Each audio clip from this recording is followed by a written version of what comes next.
नमस्कार दोस्तों, राधे राधे, जय श्री हरि। आज हम बड़ी ही दुर्लभ बैकुंठ चतुर्थी की पौराणिक कथा सुनेंगे। कथा के अनुसार एक बार की बात है, नारद जी पृथ्वी लोक में घूम रहे थे। घूमते घूमते वह बैकुंठ धाम पहुंचे। भगवान विष्णु उन्हें आदर पूर्वक बिठाते हैं और प्रसन्न होकर उनके आने का कारण पूछते हैं। नारद जी कहते हैं, प्रभु आपने अपना नाम कृपा निधान रखा है, इससे आपके जो प्रिय भक्त हैं वही तर पाते हैं, जो सामान्य नर नारी है वो वंचित रह जाते हैं। इसलिए आप कोई ऐसा सरल मार्ग बताएं जिससे सामान्य भक्त भी आपकी भक्ति पर मुक्ति पा सके। यह सुनकर विष्णु भगवान बोले, हे नारद मेरी बात सुनो।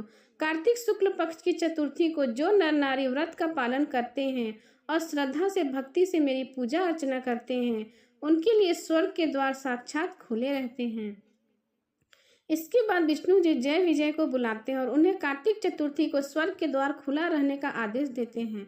भगवान विष्णु कहते हैं, इन दिन जो वह भक्त मेरा थोड़ा सा भी नाम लेकर पूजन करता है वह बैकुंठ धाम को प्राप्त होता है।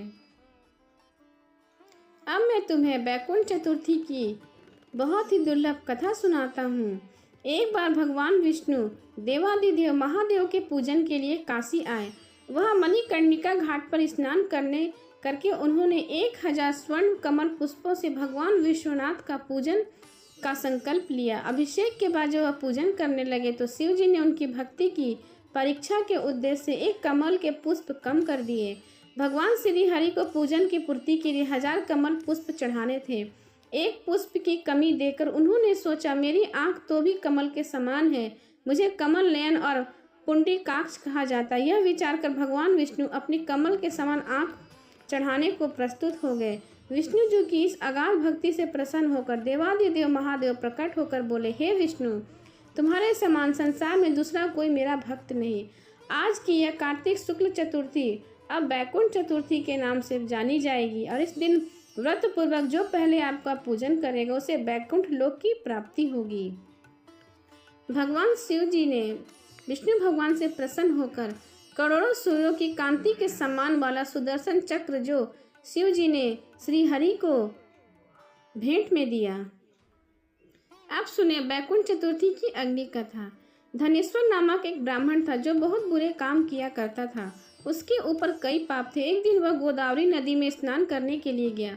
उस दिन बैकुंठ चतुर्थी थी। कई भक्तजन उस दिन पूजा अर्चना कर गोदावरी घाट पर आए।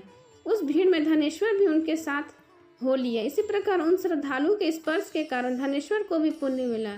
जब उसकी मृत्यु हो गई तब उसे यमराज लेकर नरक की ओर गए।